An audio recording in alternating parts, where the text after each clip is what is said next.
This is what I want when I want to order some wings. Have you guys ever had those moments when you really wanted some wings, but then when you go to look at the prices and you're just kind of blown away about how expensive wings are nowadays? So I had that feeling the other day, and I looked at the price at Wingstop, and then I looked at the prices at Buffalo Wild Wings, and I just couldn't justify paying that amount for those wings because honestly, most of the time, they're not cooked very well. And as much as I would love to do fried wings at home, dealing with a pot of oil and all that kind of stuff does get a little messy. So what I'm gonna show you guys how to do today is try to get a super crispy wing that's done straight off your grill. So after dry brining them, this is what our wings look like. As you guys can see, they're a little bit more pink and they're not super white like they were before because we were able to draw out some of that moisture off of that skin. If you look at the bottom of the pan, you can also see some droplets of just like liquid that's been able to sit out there. So I was originally planning on doing this for 24 hours, but things came up yesterday and I couldn't do them. So this has actually been just short of 48 hours or so. If you look at this flat, it's not super dried out. So don't be afraid to dry brine these wings.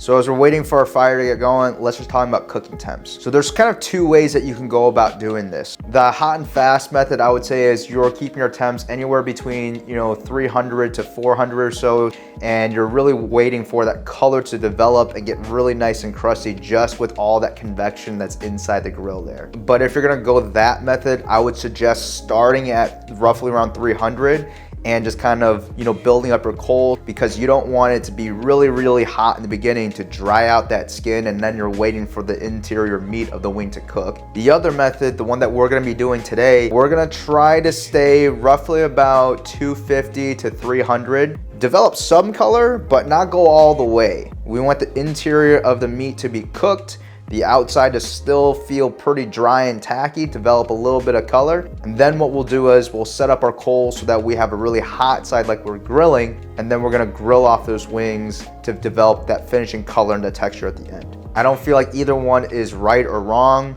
And honestly, again, it's all preference. So if I were you guys and you have extra time, try both methods and see what happens. So we got our fire right about 275. So we got all of our wings on here. Now I'm just gonna add 2 chunks of pecan. This shouldn't take very long, so I don't feel like I'll need to add more than this. So we're gonna start this timer and let's see how long it takes. We'll check on this in about 30 to 40 minutes. So as we get ready for those chicken wings to finish cooking, we're gonna work on the sauce. The sauce I'm gonna be talking about today is my fish caramel sauce. So if you guys haven't seen the video that I made for the ribs with this version, I'll leave a link to that video. It's for the top corner for you guys to check out. So the base for this sauce is super simple. The only 3 ingredients you're gonna need is gonna be water, fish sauce, and sugar. The ratio is kind of up to you, whether you think it's too salty or too sweet or too bland. But just to give you guys a really easy way to start this off, you're just gonna do half a cup of water, half a cup of fish sauce, 3/4 to 1 cup of sugar. Now you're gonna heat this up. You don't really want it to be boiling a bunch. You can get it to a boil and then quickly bring it down to a simmer. Even though I say fish sauce caramel, I don't really want it to be super sticky. I really want it to be more like a dip so that we can either base or dunk your chicken wings in there, and then when we pull it out, it kind of has a nice sheen to it. After you put in the 3 main ingredients, now you can kind of customize it however you want. You could put ginger, you can put green onions. Today I had some garlic, so I diced up some garlic and I threw it into the sauce. But we're gonna take one extra step with this today. This right here is a fish caramel sauce that I have used for a couple pop-ups now. And I promise you it's safe. Anytime I use it, I cool it down, I scrape off any excess fat that's sitting on top of it, and then I warm it back up so it's nice and safe. And this one has a lot of pork ribs in here and a lot of pork juices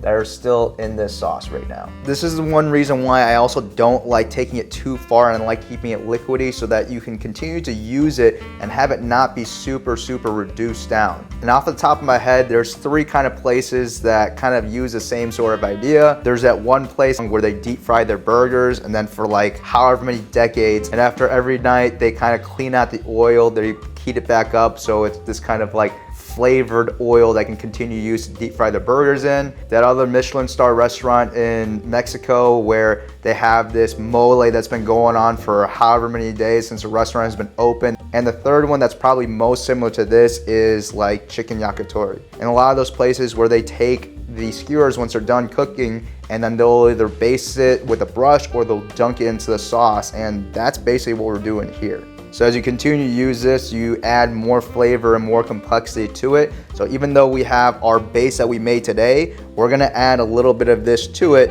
to kind of fortify it. And because we have that garlic in there, we'll get some garlic flavors in there also.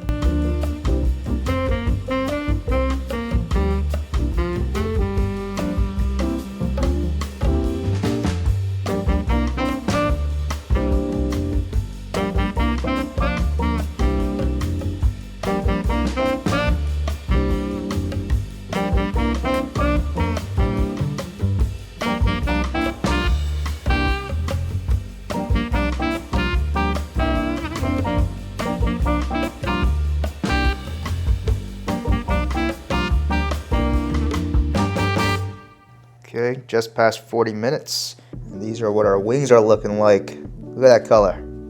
It's fully cooked, but the skin isn't crunchy yet. It's still kind of rubbery. Just to show you that it's done. Seasoned all the way through. Even though the skin right here looks super rubbery, I promise you once we hit this on the grill, over some high heat, it's gonna crisp up real nice. This one looks too good to pass up, so we're gonna take a bite of this one too. By the way, I'm a flats guy, so this is the winner right here. Hot. Same thing with this one. Even though that skin is kind of, it looks like it's hollow, I promise you it's gonna crisp up real nice.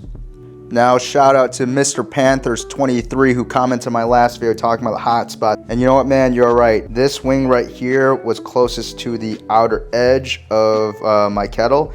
And hey, you were right, that is the hot spot. Appreciate you guys teaching me some new things as well. All right guys, we got everything kind of ready to go because this is gonna go really quickly. I got my wings, I got my sauce, I got an extra pan to keep all my wings to take off, and I also got pepper because I forgot. So we're gonna add pepper to this once we get that first layer of sauce kind of lacquered on there and it gets nice and sticky. The thing that also is gonna happen very quickly is these wings will start to flare up, and we're gonna use this grate, this easy spin grate, to advantage. So we're gonna layer everything up right here and spin this grate because I'm not gonna be quick enough with these tongs to kind of toss everything over. So let's get this set up. Now we got our sauce. One thing to make sure before you do this is try to bring this up to at least 160, 170 or so, just so that you're not putting cold sauce on top of these wings. We don't want to cool down the surface of the wings too much with this. And because it's thin, you can be generous with this sauce right here. And every single time we flip these wings, we're gonna give it another layer. Now that's a little bit wet, we'll put some black pepper on top of here. Now we're gonna spin this grate. Spin it back over, and then flip them from this side. And then now this underside that didn't get sauced up, now is the time where we're gonna give it its sauce layering and its sprinkling of pepper.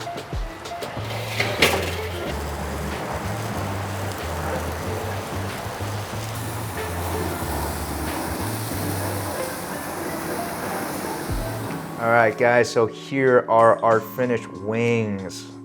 Look at that char that we got on there. Look at that color. That is an amazing looking flat right there.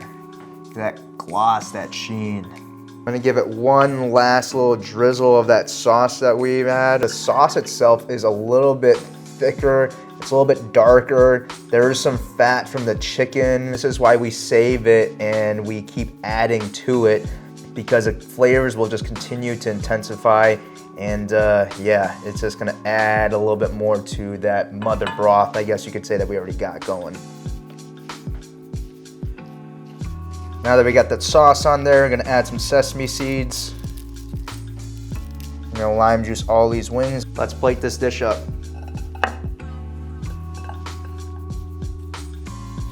Once we got one layer of wings down, I'm gonna put some cilantro that I kind of chopped up roughly so we can get some cilantro all the way at the bottom as well. Back with that next layer of wings, more cilantro, and some sesames on top just so that you can see it. And then we'll stick some wedges of lime on the side there for people to for people to get to if they want it. And there it is, guys. We have this ginormous plate of wings, dry brine for 2 days, then we smoked it, then we grilled it, then we got some fish sauce caramel that was reserved from multiple cooks. This is what I want when I want to order some wings. Let's go for it. I see some sesame seeds. I see some of the flecks of pepper that we put on there. The cilantro. Let's squeeze a little more lime on there because why not? Oh yeah. Remember earlier when we pulled off those wings the first time before we got to grill them, that skin was kind of puffed up and separated away from the meat itself. But now, after we got a chance to get some high heat on there and it kind of cooked down into it, yeah, that's a perfect bite right there. Just for fun, let's go for a nice charred drumlet. Nice char in there. It's really important with these drumlets that we pull back that skin all the way across that drumlet because it will pull back a little bit when we are smoking it and especially when we're grilling it. So give the drumlet as much chance as it can to get as much coverage of that chicken skin on there.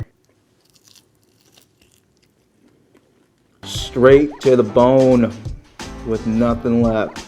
That is a perfectly cooked wing right there. This is a flawless, fantastic flat. This is a dangerously delicious drumlet. Okay, so we got my dad here. My mom's not here today. We salted it for 2 days. We smoked it, we grilled it. Go for it. Okay.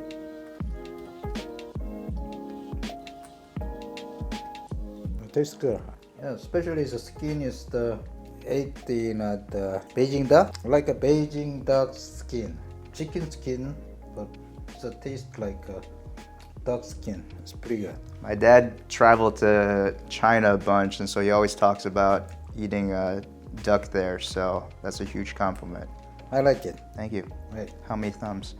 Well, last time I give you 2 thumbs up, now up and thumb taste. Good. Thank you. All right. This is for you. All right, guys, I hope you enjoyed this video. Again, it's just something that's really simple to do, but there's small little details and things that you can do to make things better. The dry brining is a huge process in order for you guys to get that crispy skin without it being really rubbery because it has too much moisture. So allow it to kind of draw out all that extra moisture, allow it to get crispy, put on a sauce that has a little bit of sugar in to kind of crisp it up a little bit, and you're good to go. Hopefully the other thing that I was able to show you guys is how important it is to have good equipment. That easy spin grate is huge. Like this recipe would be really annoying without that thing because if I'm trying to move things one at a time, I'm pretty sure I would have more than 5 or 6 wings that just get charred up because I didn't get to them in time. And hopefully this video showed you guys that even though you have a kettle, you can get some really great barbecue out of it. If you guys have any questions or any video ideas that you guys want me to do in the future, let me know in the comments down below. Also, all the different equipment, I have all my video equipment down there. I have all links to knives and all other things that you see me use here in these videos. So if you guys are interested in purchasing the same things, use those links down below. That's it for this video, guys. Make sure you like, subscribe, share this video with your friends, and I'll see you guys in the next one.